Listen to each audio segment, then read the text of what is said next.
The American Relief Act of 2024 will provide temporary funding to get us into the first part of next year. We're excited about that because Republicans will have control of the White House and the Senate and the House, and we'll be able to make the key decisions about funding for the 2025 fiscal year. So this will allow us the opportunity to do that. In addition, we're going to take care of Americans who have suffered true devastating emergencies and disasters. We had, of course, a record hurricane season with Helene and Milton that did real damage across as many as 6 states. There's $100 billion to provide much-needed relief to those people, those Americans who have really been struggling and still are from those storms. And in addition to that, we have $10 billion of emergency aid to our farmers and ranchers.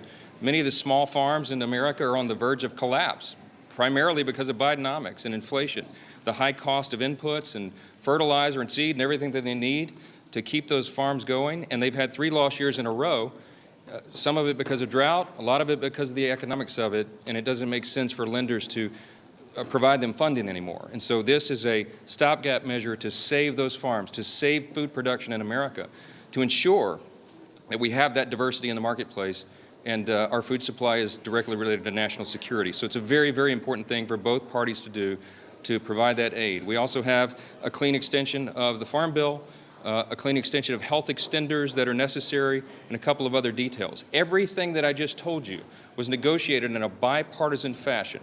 Both parties agreed to these terms, and that's what's on the floor right now. The only change in this legislation is that we are going to push the debt limit to January 30th of 2027.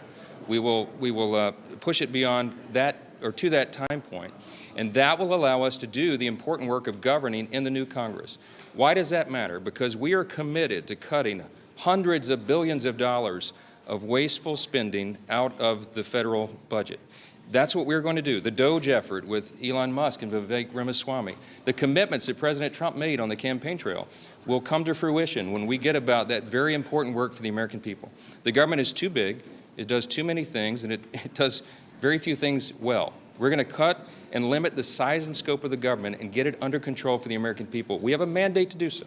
President Trump received 77 million votes in the election. House Republicans, 74.7 million votes, the most in history. We know what we are to do. We're determined to do that.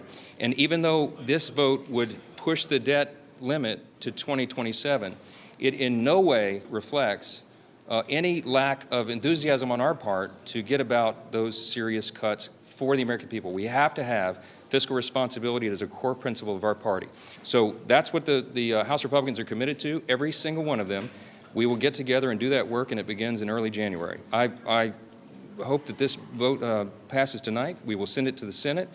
We will extend funding, and we'll come back, and we will have the America First agenda come in roaring in January for the American people. Thank you so much. Thank you.